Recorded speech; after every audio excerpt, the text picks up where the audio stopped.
At the beginning, our marriage looked normal. We were happy, we were in love. Then suddenly, my husband changed. He started being really very abusive, physically, emotionally, and mentally. He used to beat me. He used to threaten me, to the point where he held a gun on my head, threatened to kill me. I loved him very much, but I was scared for my life. I knew that we needed help, but we couldn't find it. It came to a point where I have to steal the children and run away for my safety and the safety of the children.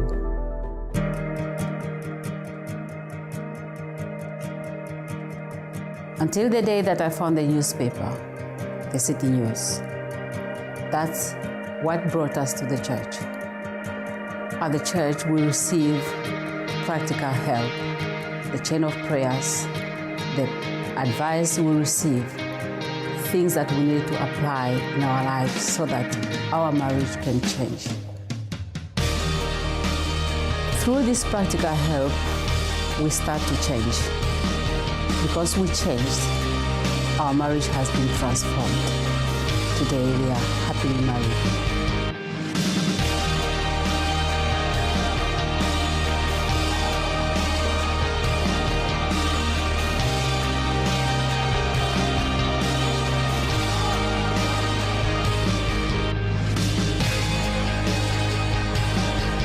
Today we have a better marriage, far much better than the one we have trained before.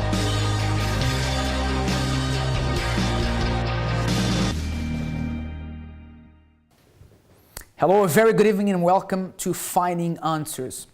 When people ask you what love is, what is your understanding of love? What do you think love is? What is your experience of love? For most people, love is falling head over heels in love with someone, getting butterflies in your stomach, and getting that Hollywood feeling that you think of this person night and day, and you are consumed in a good way by thinking of this person all the time. Is that really love? I hear people all the time telling me, James, I've met this person, and even though we've only been speaking for 2-3 days, I feel like I've known this person all my life. It's very common to hear this. But then again, it's usually these kind of relationships that the person ends up finding some terrible things about this person that they supposedly felt like they knew all their lives. The truth is, unless you dig up and you know who the person truly is, can you then know if you can love this person truly or not? And what happens a lot is that there are people who confuse love with infatuation. It's very two different things. The feelings are quite similar because they're quite powerful. When you look at someone and you have this tremendous amount of passion for this person, this infatuation is a very powerful feeling. And people can confuse that with love. Love is quite different. It feels similar, but it is quite different. I want to show you this video now that we prepared to give you an understanding of what we're talking about. Just bear in mind these two words, infatuation and love. I don't know what you are feeling right now for this person who perhaps is part of your life. If it's love, if it's infatuation. One thing is for sure, perhaps you have found out the hard way the difference between these two words because of an experience that you've had personally in your own life. Let's have a look at this video. Unfortunately, or maybe fortunately, in most cases, we live in a world governed by rationality. So all those fairy tales and stories, even the movies you've heard and watched growing up, lied. Love is never really enough because love is not rational. Compromising, of course, is a choice. You either choose to make it work or you choose not to. As long as something doesn't go against your nature, over time you can make it work. But there still are some cases when compromising also isn't all that we have to do. Because love is as intense of an emotion as one gets, it's occasional and leads us to make poor decisions, choices that are hurtful to ourselves and ones around us. This brings us to the topic of who we fall in love with. Why do we pick the wrong people? There's no denying the subconscious part of us that draws us to particular people that trigger exciting feelings. We think it's chemistry, we call it the fireworks going off. But what's actually happening? Bored with the nice, we begin to crave attention.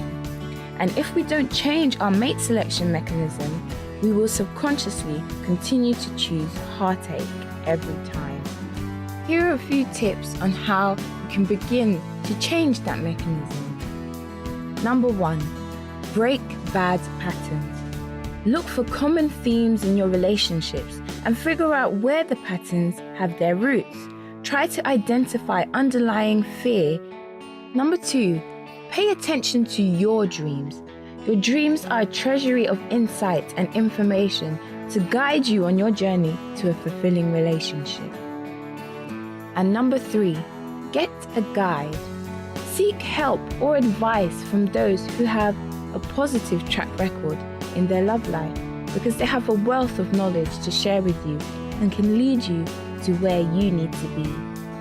So, once you shift your subconscious even slightly, you will see a huge difference in who you're attracted to and who is attracted to you. So here's the important thing about love that few people talk about. Love is intelligent. Most people say you cannot connect love with intelligence because love makes you unable to think straight. You can't think straight when you're in love. And that's a lie. Actually, love is so intelligent that helps you to make clear, important, intelligent decisions. Now, let me ask you a question. Have you ever known people who were in an abusive relationship, a relationship where their partner cheated on them, betrayed them, and then you ask them, why do you stay in that relationship? And the person says, because I love him. I love her. Is that intelligent? I don't think so. It can't be, right? The person is cheating on you, is perhaps being abusive towards you. Certainly, that can't be love. Unfortunately, the person sometimes stays in a relationship for the wrong reasons. Sometimes it's the beginning of a relationship and the person is infatuated with that woman, that guy. And the truth is that love doesn't make you suffer. We had another video prepared that I didn't play and I won't play for you tonight because the video said sometimes love hurts. Love doesn't hurt. Love doesn't hurt. If you're hurting right now, and you say, oh, I'm hurting because I love this person and this person is being so bad to me, then that's not intelligent. And if you're suffering because of a situation like this, not every case is the same. We can't, it's not a clear-cut answer sometimes, but love doesn't inflict pain. I have Michael here with me tonight. Michael, you've been together with your wife for a few years now. Yes, 16 years. 16 years. Yes. I mean, does love make people hurt? Nope, it doesn't. I mean, talking this subject, I can relate to it because in the beginning, there was like that infatuation. Mm-hmm. But it caused pain because we were arguing every day for 5 years. Mm-hmm. And we kind of fooled ourselves thinking we want to be together and we're in love. But as you said, if we love one another, why are we hurting one another with our words? Am I right in thinking that your now wife used to hit you just to get a reaction out of you? Yeah, most people know this story, right? But she used to hit you just to get a reaction out of you? Yeah, she wanted attention from me because I wouldn't give her that attention. So what she would do, she would anger me in some way, rouse me up for me to hit her. Mm-hmm. And then when I did hit her, I was like, oh my God, what have I done? And then I would hug her. Mm-hmm. So, it was hurting her, but she wanted the attention. So that wasn't love because, as you said, we don't hurt each other when we're in love. I just want to make a point here that this was prior to you knowing God, knowing about faith, exactly, right? yeah, because yeah. of course, whether a woman tries to get a reaction from you and then you react, it's still wrong. It's wrong every time. That was in our past. Today, you know, we're two totally different people, and we know what love is. Love, it took time for us to actually kind of appreciate one another, respect one another, and not hurt one another. And we're not talking about hurting physically as such, but as well, hurting with our words and things we do deliberately to hurt the person. That's not love. Yeah, and you know, Michael, I hear people saying all the time, oh, I always fall in love with married guys. I always fall in love with the bad boys. Or I always fall in love with older women, much older women. I know it's not going to work, but the truth is you don't fall in love with these people. You get infatuated and you make a decision, but then you end up suffering. You end up, you know, crying and feeling really down. And maybe you are in a relationship right now that in the back of your mind, you know that there isn't much chance of this working because it's a self-imploding, self-destructive relationship. But the truth is, you don't know how to react. You don't know what to do. So you put it down to love and you say, I have to live with this because that's how love is. Sometimes I think there's even a song that goes, love hurts. Love hurts. I don't know. When you come up with these songs, I never know them. I don't know what you're singing about. There is a song that says that. Maybe some people you that are watching me at home, you know what I'm talking about. But I have to tell you, love doesn't cause pain. Love makes you better, makes you stronger. Love multiplies your value by 100. And that's amazing. But maybe right now you don't feel like that. Maybe you feel you're in love, you're in a relationship, but it's destructive. It's hurting you. Maybe it sucked the life out of you. It's taken everything you had. I just said here that love multiplies your value, makes you better, makes you worth more. But maybe you don't have any of these things. You feel completely the opposite. And you don't know what to do. You're in a relationship that you don't know what to do. I can't give you the answer because I don't know what your situation is. But I know this. I know that the God that changed Yolanda's life. James, who is Yolanda? It's this young lady who's here in the studio with me. You're going to meet her after the break. She has an amazing story of a broken marriage, another broken long-term relationship. And she, you know, I don't know what her hopes were for her love life, but you'll hear it in just a few moments. The God that changed her life.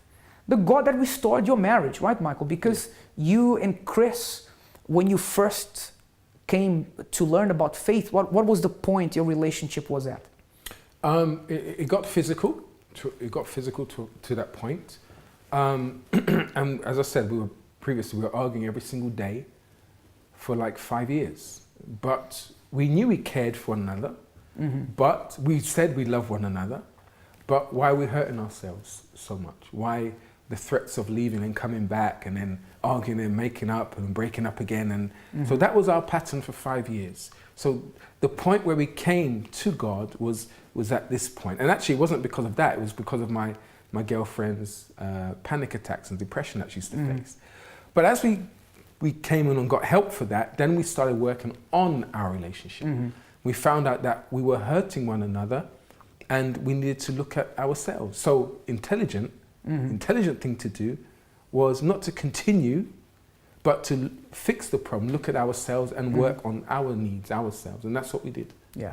So if you are in a situation like this, where perhaps you've stopped believing in love, or you don't even know what love is anymore, or you have this case where you say, I fall in love with the bad guys, with the bad boys, with married men, older women, you know, whatever it is, and you don't know what to do, then give us a call. We may not have an answer for you without speaking to you, but we can certainly advise you, we can certainly pray for you, we can help you, and with the experience that we have. If you don't want to speak to us live on air, you can speak to our team that are ready to speak to you right now. The number to call is 020-7686-6300. That's 020-7686-6300. Or you can send us an email and Michael will have access to the emails. We can read your email on air and possibly advise you depending on your situation. So the email address is help@findinganswers.tv. We're going to go to a break now. When we come back, I want you to meet Yolanda, who's here with me today, and she'll be sharing her amazing story. We'll be right back.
From a very young age, my health was in a very bad state.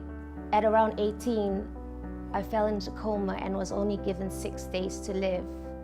The doctors were going to take me off the life support machine.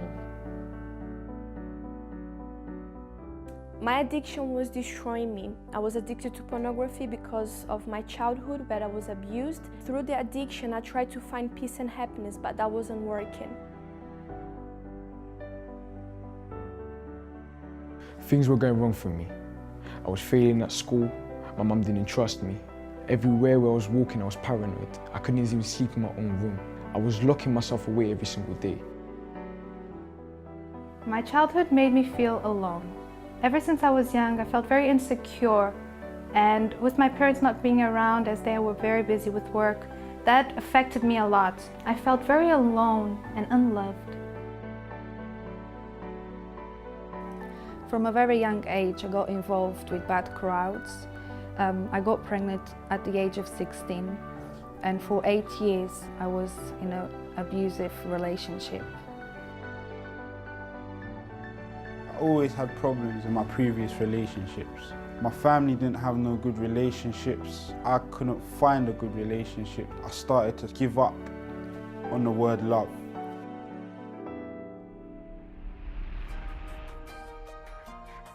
At the hospital, my grandmother received an invitation to the help center. She prayed for me and believed that I could wake up. Against all odds, I was given a second chance. Finally, one day, I found the help center where there was this supervisor who out-supervised me and believed in me. Today, I'm free from my addiction and I'm free from my past. I thought I was just made to be bad. I didn't think there was any good in me. But the people around me kept on encouraging me, and now my faith keeps me going.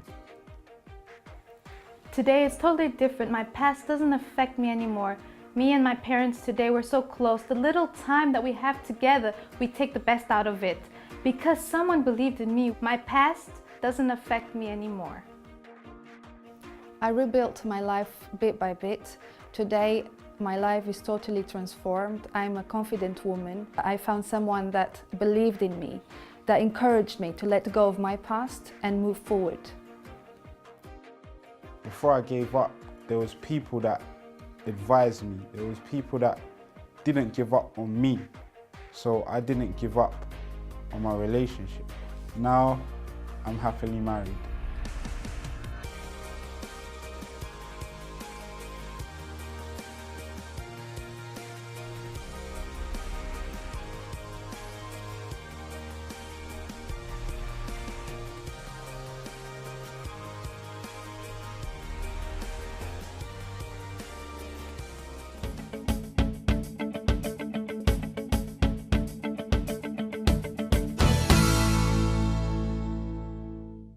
Now, just like you saw in that advert there, we never stop believing in you. Sometimes there are times when nobody believes in us. Nobody believes in our potential, that we can be happy, that we have a future. And yet, we never stop believing in you. God never stops believing in you. Actually, you're going to hear now from Yolanda, because perhaps she stopped believing that she could be happy in her love life. But here, in the church, she learned that she didn't have to give up. Let's go and meet her now. Pushing me for the rest of the week, so it's like a boost. Things were really tight. Today, the way I see myself is completely different.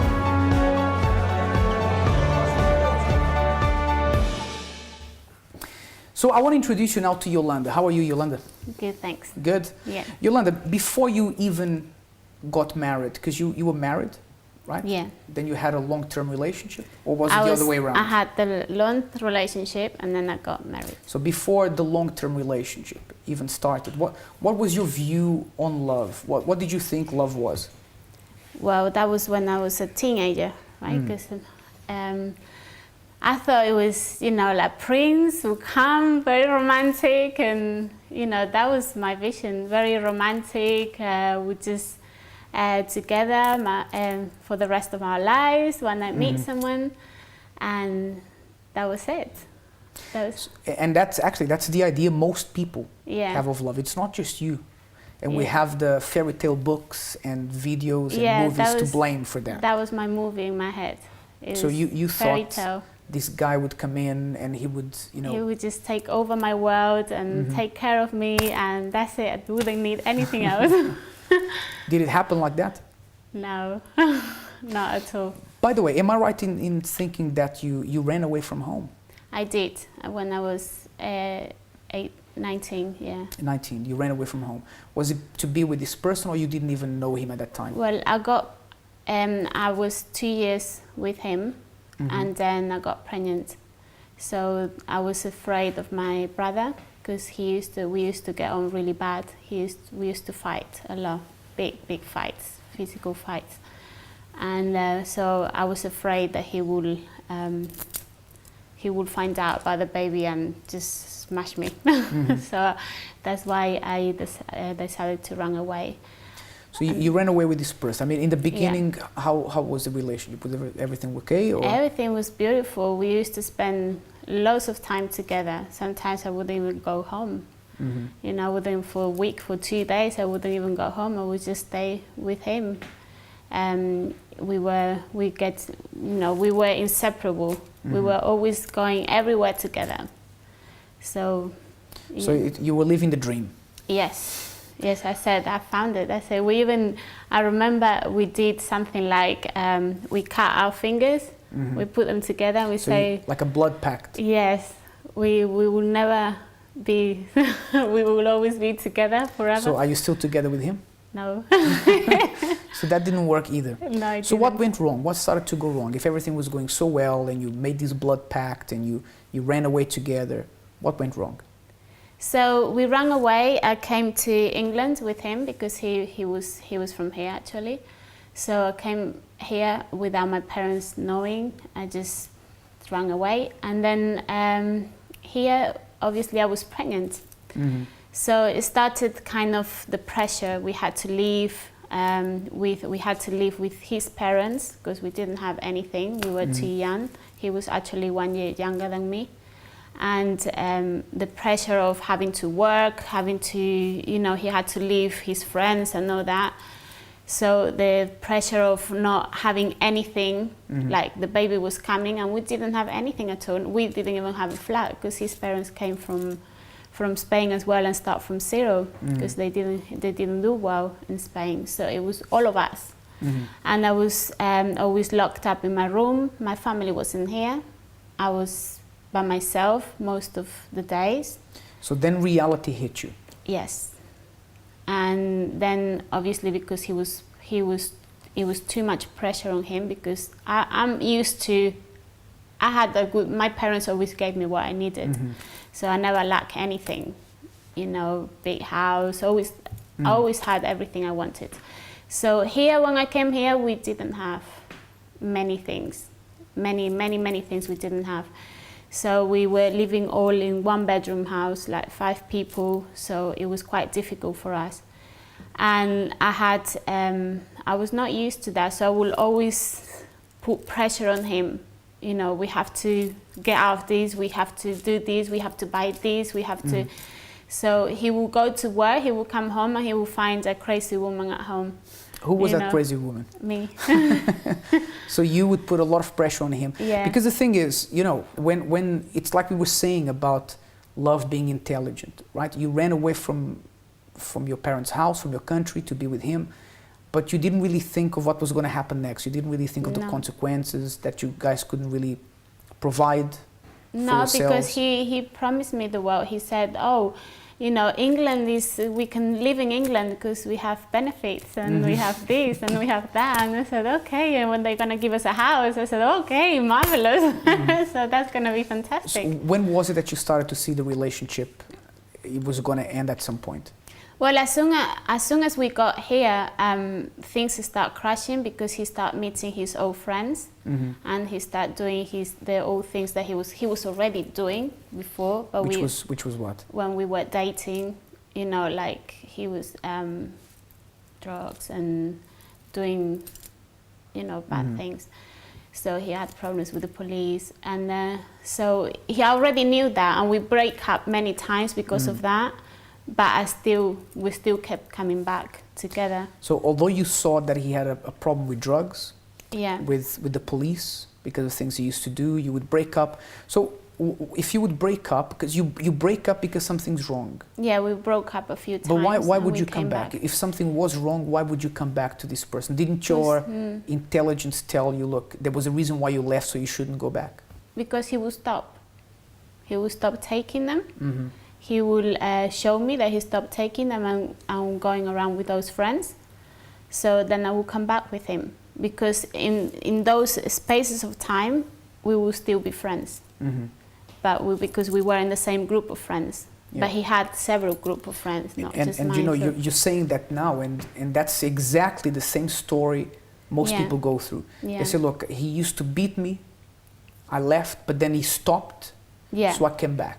Or he used to cheat on me, then I left, but then he stopped cheating on me and I came back. And it's a cycle, right? And it's the difference between love and infatuation. You're so infatuated with this story, this passion, this thing, that it doesn't let you think for yourself and see that there's a reason why that hasn't worked until now. When did you decide to end the relationship? How did it end? Well, I just want to touch on the reason why I kept going on as well is because he was my first boyfriend ever. So for me, that's the culture that I had. So I said, I have to stick to him. You know, I don't want any other relationship. And then, obviously, the baby was born, and we were having many problems until when he was 3, we started fighting, physical fight. But both of us, you know, I will fight him, he will fight me back. And at that time, would you say that you loved him? I'm not asking you now, looking back, but at that time, would you say to people, I love him? No. I ended up having lost, I couldn't stand him anymore. Right. It was a point that I just couldn't stand him anymore. And that's why you left? And when he punched me once, and I lost conscious. So I left. I called the police just to get my son out of the house. And that's when I left. I took all my... At that time, when that relationship ended, I mean, it ended up being a violent relationship. What was your thought about the future of your love life? Did you believe you could still be happy, or did you say, I want to take some time off, I don't want to be with anyone? What did you... At that time, I was quite proud. I achieved many things, because even though I was by myself, no family here, so at work I was doing pretty well. So that like boosted me up. It boosted my work experience, because you know, they were very happy and they kept promoting me. So I was like, you know, that's it. I can do everything. I can do everything by myself. I don't need anyone. So I just got out of the house. But when reality hit, it was when I was by myself with my son, and obviously I was totally by myself. That's when I realized when sometimes he will go to his dad, so he will spend the weekend with him, and I was totally alone. So that's when I started to feel sad, lonely, and I would just stay in my room. I wouldn't. How did you stumble into that marriage, into that second relationship, that marriage that you? So that's the thing. That 3 years went by, and the reason I got into a relationship, it was more because I needed to. I felt I needed someone next to me. I just couldn't carry on by myself. So that's how I got into the next relationship. I was looking for someone. And when I found him, he was very kind. Everything was lovely, it was beautiful again. And so I said, yeah, this is the one. Did you, when you started that second relationship, that eventually turned into a marriage, did you say, I'm going to make sure that the mistakes I made in the past I don't make again? Or did you do the exact same mistakes? Things happened very fast and you were looking for this fairy tale? Yeah, I wasn't, I was more, I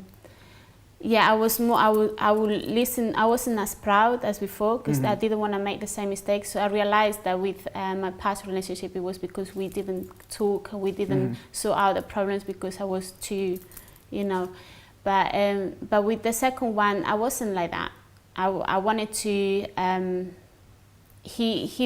don't know. He was maybe different as well, and so I got into. It was different. I was like more. Doing what he would tell me, doing let's do things this way. He will kind of manipulate into. So you went from one extreme to the other. Yeah. Right. Because I felt the need. Because I was in need. That was all, and I couldn't see further. Because the period that we were going out for 6 months and we got married. That was pretty quick. It was very quick, and I saw things that weren't right. But I still didn't want to see them. So, but in a way, it was exactly the same thing you did in the first relationship. Yeah. You saw that there were things that weren't right, and yet you went ahead, right? And the first relationship had always also developed very quickly, too quickly. Yeah, to fulfill my needs. So in a way, it was, although the reason why you went into the relationships were now different, because the second one you went in because you needed someone, you did exactly the same mistakes, because you saw things that were wrong and still you went ahead, and it still happened very quickly. Yeah, I just didn't want to be alone. So it's exactly like we were saying, it wasn't very intelligent, right? No, Yolanda? not at all.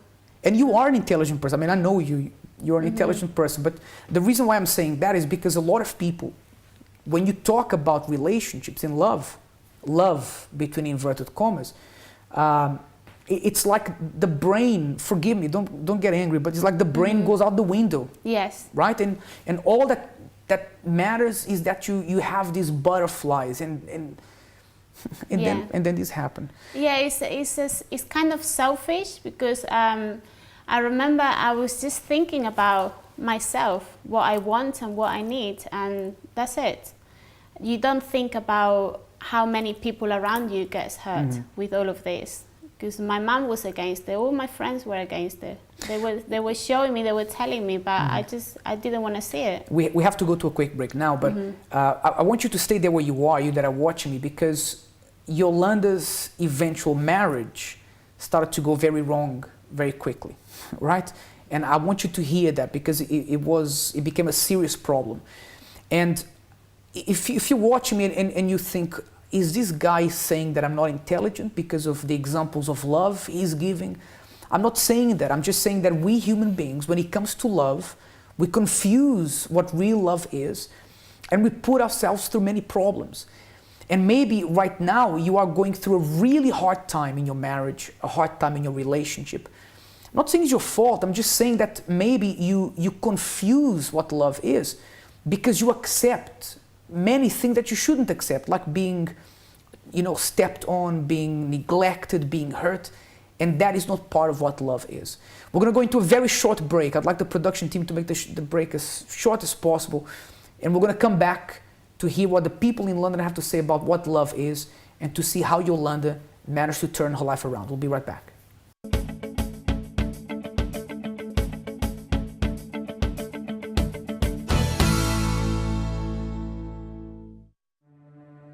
Forgiving the person who betrayed you can be tough, and it can almost always leave a scar. The scar that remains from an abusive past can affect your future in so many ways. There are various forms of abuse, the seen and the unseen. We understand your pain because we have been through it ourselves. If you or someone you know is a victim of any form of abuse, help is available. Rehab, removing all hurt and abuse. We won't pretend it never happened, but our aim is to help you heal the wounds of the past so that you can build a happy future. We'll listen, we'll advise, we'll be your shoulder to cry on. It's free, confidential, and we're just a phone call away. For more information, call 0207 686 6000 or visit our website uckg.org/rehab.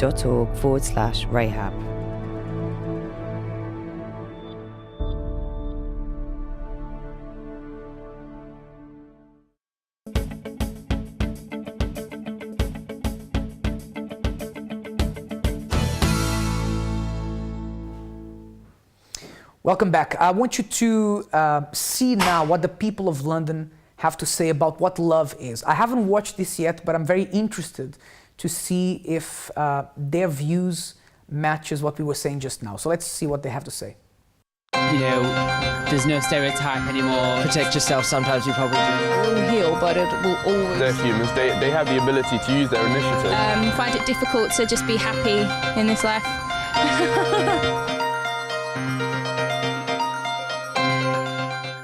Hi, I'm Chica, and tonight on Finding Answers we've got the topic, what is love? But love can mean so many different things to so many different people. So we wanted to focus in on a subject that's quite interesting in society today, love and sex. We're asking people, are the lines blurred? Can you have one without the other? Let's see what the public think.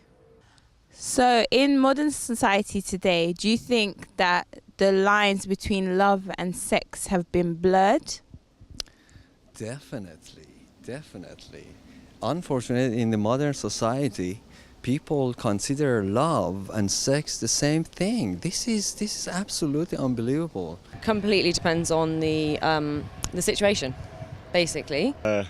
Most people seem to see sex as part of love, rather than seeing them as the same thing.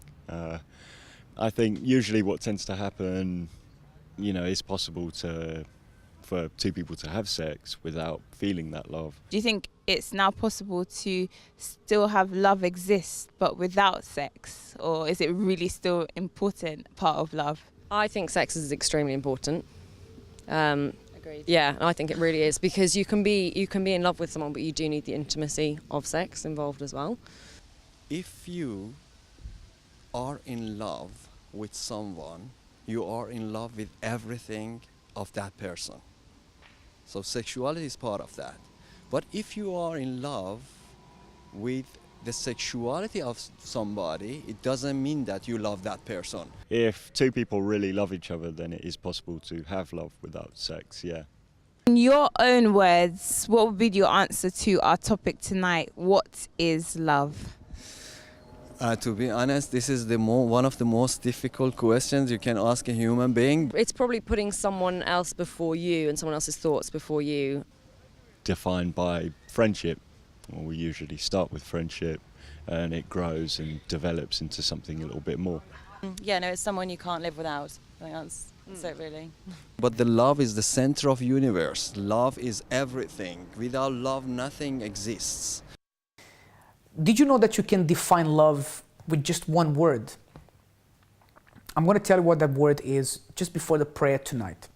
Now, going back to your story, Yolanda, so we just saw that you made all the same mistakes that you made in the first relationship. You made them all over again in the second relationship. You got married very quickly, saw things wrong and still didn't take any notice. Yeah. What started to happen in the marriage? So as soon as we got married, I found out, obviously, many lies that he told me, and I found out that he was cheating on me. He had like a double life. Yes. Now let me ask you a question. When you found out that he cheated on you, did you leave straight away? Yes. But then you because came back? That was, I mean, I found out, but it was online because she wasn't here in this country. So, yeah. It was a virtual betrayal. Yes. But so you said you left? But then, no, and then I kicked him out of the house. So But that was months after. That was months after that I found out. But he was having a double relationship since before we got married. But then did you take him back? Like After you kicked him out, did you take him back? Yes. And then did you find out he was cheating again? Yes. And did you kick him out? 3 or 4 times more. And then you accept. Why, Yolanda? Why did you do that? Because he would come back, and then I had the second time. Obviously, I didn't want to, because everybody was against me before. So I said, no, I can't. You know, if he will come back, he will hurt me, and I was so in pain that I would just kick him out. But then I would think about, oh, you know, when he will come back, I would think, yeah, well, let's make it work, because, you know, I don't want to go back to my family and say, well, it didn't work, and they tell me, I told you so.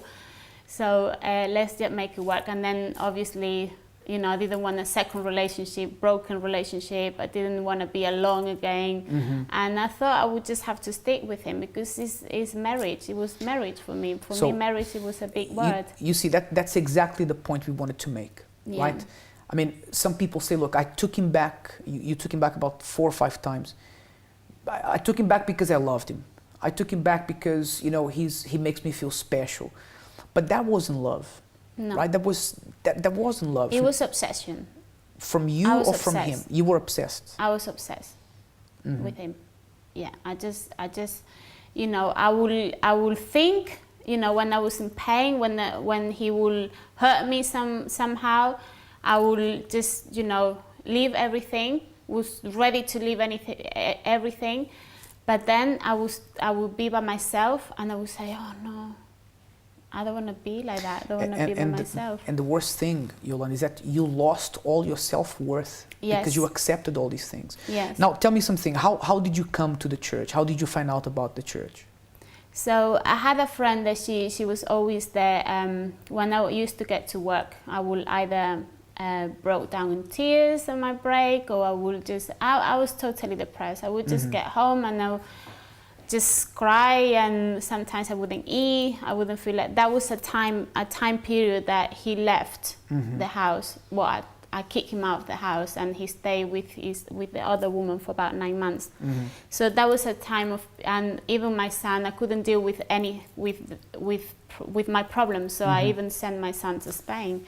So it was 9 months that I would get home, and I would just cry, and in the mornings, go back to work. So the same routine, but I was miserable. So she invited you to come to the church? So she started talking to me, and every night when I was feeling bad, I would call her, she would come, start talking about faith. Everything was new for me, because I didn't want to believe in God. For me, I stopped believing in God for many years before. Let me just ask you something. When you first came to the church, in the beginning, when you started attending, after having that failed marriage and the other failed relationship, if you were to think about your love life in the future, did you think you could be happy? Did you want to be happy? No. After that, I thought, that's it, I'm just going to bring up my kids. Then I had Ellen after. And I said, I'm just going to bring up my kids, and that's it. I don't want anything to do with men. Did you think men were all the same? Yeah. Yeah. Yeah, I just thought I didn't know how to deal with them. How did you manage to deal with that hurt, that pain that you had when you came to the church? What happened? How did that get healed? So I came to, and I was able to talk about it, and someone would listen to me and tell me that, you know, I can make it. And it's that, you know, encourage me to do this, to do things by myself. I tried to commit suicide many times. Really? Yeah. You tried to commit suicide? That's prior to coming to the church? Yeah. Well, how did you try to commit suicide? With pills, with tablets, with many things. So when all because of that man? Yeah, because I just didn't want to. I didn't know. My life became so bad that I didn't know how to deal with problems. I didn't feel able to look after my own son. So. You know, probably the guy that wrote that song Love Hurts that we were talking about. He had an experience like you had. Yeah. Maybe he was cheated on. I mean, I don't know. I'm just saying here, just making a joke. But you know, people who think like that are people who went through what you went through. Yeah. So going back to that question, how did you heal that pain, that hurt that you had? So it was by hearing the messages of faith, start believing in myself, to start believing in God. Because I didn't believe in God, as I said before, and to start to know that someone is there, someone powerful is there for me, and is going to help me through anything. I can conquer anything I want. So that's how I started building up my faith, believing in me, in myself as well, in my potential. And bit by bit, with a women's group that we have in the church as well, it helped me, you know, people that went through the same experiences. I learned how to pray. I learned how to do many purposes of faith, and that built me up. So very quickly, how are you today, Yolanda? Who are you today? I mean, do you see love differently today? Are you a different person? Yes, today is totally different. I know what to stand. I don't allow my heart to go crazy. You know, I use my mind. I don't want to repeat the same mistakes because it's just silly. And all that anger, that resentment, that hurt that you had because of the disappointments, is that gone as well? It's all gone. It's all gone because I used to blame everybody else, and I realized that it wasn't just their fault. It was my fault as well because I was seeking for needs, and you can't enter into a relationship if you have needs. You have to deal with them before. How do you see your future now for your love life? Great. Yeah, very positive. That's great. Yeah. So thank you for being here. I mean, your story is so important that it helped us to make the point we were saying earlier, that love doesn't make you hurt. Love doesn't make you devoid of the ability to think. On the opposite, it helps you, it empowers you. Let's go for a quick break. When we come back, I'm going to tell you how you define love in just one word.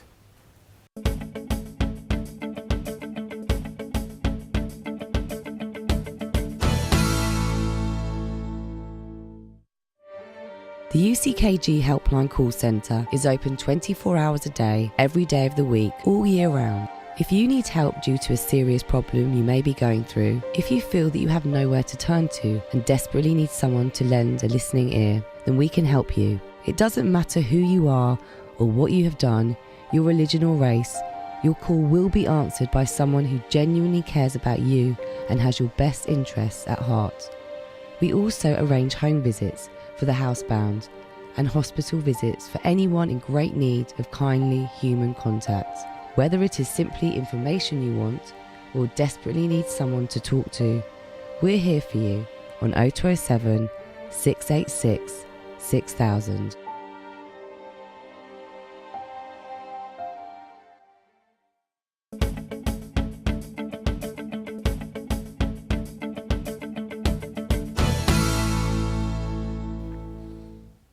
Let's go. So how do you define love in one word? Did you guess? Maybe you say, like the guy said, love is the center of the universe, but that's more than one word, right? You define love with one word, and that word is amazing. Actually, the word is not amazing. I'm just saying that the word I'm going to say to you now is amazing. And that word is sacrifice. Because if you really love someone, you sacrifice everything to see that person happy. If you say that you love the person you're with, but you have someone else on the side, then you don't love that person because you don't know what sacrifice is. If you say you love someone and you hurt them, you lie to them, you deceive them, you hurt them physically and emotionally, then you don't love the person. Sacrifice is the essence of love. Because sometimes you give up of your own will just to make that person happy. That's sacrifice, and that's love. Actually, there's a very simple verse in the Bible, Michael, that actually the whole world knows, even people who don't believe in God, have heard of this verse, which is, for God so loved the world that he gave his only son. He didn't have a second son or a third son. He gave his only son, and that's sacrifice. And when you truly love someone, you sacrifice everything you are, you have, to make that person happy. And when we talk about sacrifice, we're not talking about to your detriment, Absolutely. to your suffering in a sense. It's about thinking of the other person and their needs as well as yours. So for Yolanda, she was sharing with us her story. What she did, she wasn't thinking about herself. She was thinking only on the partners that she had, her husband, to her detriment. And we're not talking about that. We're talking about, sacrificing, not just thinking of yourself and getting whatever you want in a relationship, but thinking of the other person because you love them. You're not infatuated with them. You're not thinking only of yourself and what you can get out of the relationship, but pleasing your partner. And if your partner or spouse does the same thing in return, of course you're going to get back the love that you are also giving to your partner as well. What you said is extremely important, Michael. You put it very well because, there are people who have watched this whole program here tonight and say, listen, I know this person who's with me loves me. But if he doesn't sacrifice on your behalf, then he doesn't or she doesn't. And the sacrifice, like Michael said, is not to your detriment. It's not something that takes away from you. Like we said at the beginning, love empowers you, makes you a better person, makes you stronger. It adds to you. It doesn't take anything away. Just because you sacrifice for the person you love, it doesn't make you any weaker, any less happy, any less important, doesn't diminish your self-worth, your value. Love only adds. Now the question I have for you is this. Since you started that relationship you're in, has it added to you? Or has it taken everything you had? Because maybe you went into this relationship that took the life out of you. It took everything you had. It bled you dry and you have nothing left. And you say, but this is love. And I'm sorry. Something's wrong. And maybe prayer can help to restore that relationship. But maybe sometimes, like Yolanda said in her case, sometimes you just need the strength to make the decision that in the back of your mind you know you need to make, but maybe you're not strong enough to make that decision because you're afraid, because your emotions are speaking louder than a decision that you know you need to make. And so I want to offer right now a prayer on your behalf for you that you are extremely unhappy. And I'm not saying that if you are unhappy in a relationship, go off and find someone else. I'm not saying that. I'm saying, like Michael said about his story earlier, you need to deal with the problem. You need to fix the problem. Sometimes the problem is that you need to move on, but not move on into someone else's arms. Move on from an abusive relationship. Move on from being hurt. And I believe that God can give you the guidance and the strength to make that decision that you know you need to make, but you haven't had the courage to do so until now. If you want, prepare your glass with water. We are going to make a prayer now on your behalf. We're going to ask God to consecrate and bless this water. So when you drink of it, you will receive guidance and strength. Let's talk to God now. Prepare now for the moment of prayer. If you would like us to make a prayer and include you in the Finding Answers prayer book, send your name and prayer request to prayer@findinganswers.tv.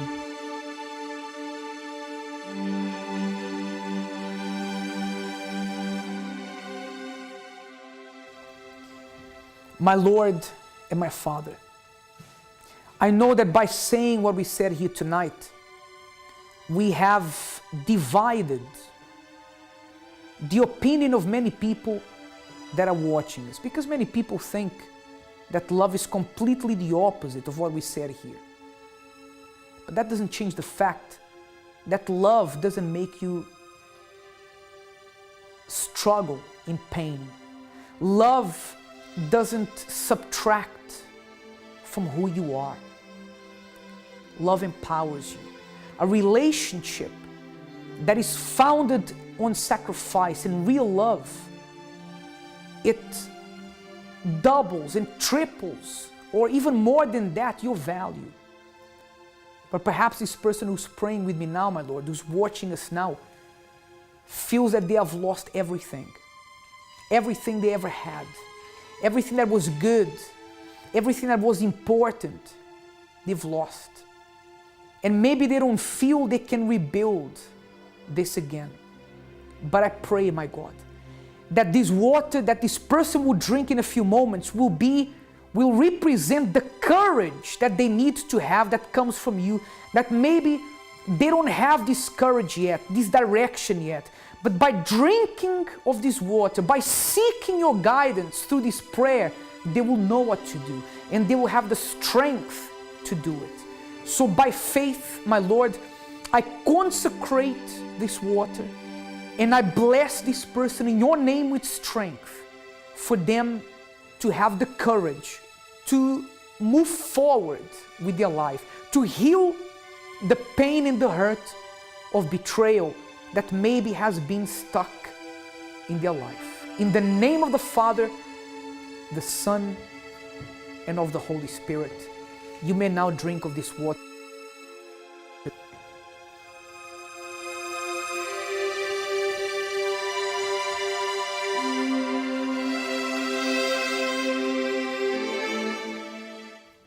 I tell you why I said now during the prayer that some people are now divided. Because there's no more difficult fight than the fight that happens between our emotions and our intelligence. It's a very difficult fight indeed. And sometimes we don't want to recognize that there is a need for change. But sometimes that need, sooner or later, will happen whether you started that change or whether that change was imposed on you. So why not take a step?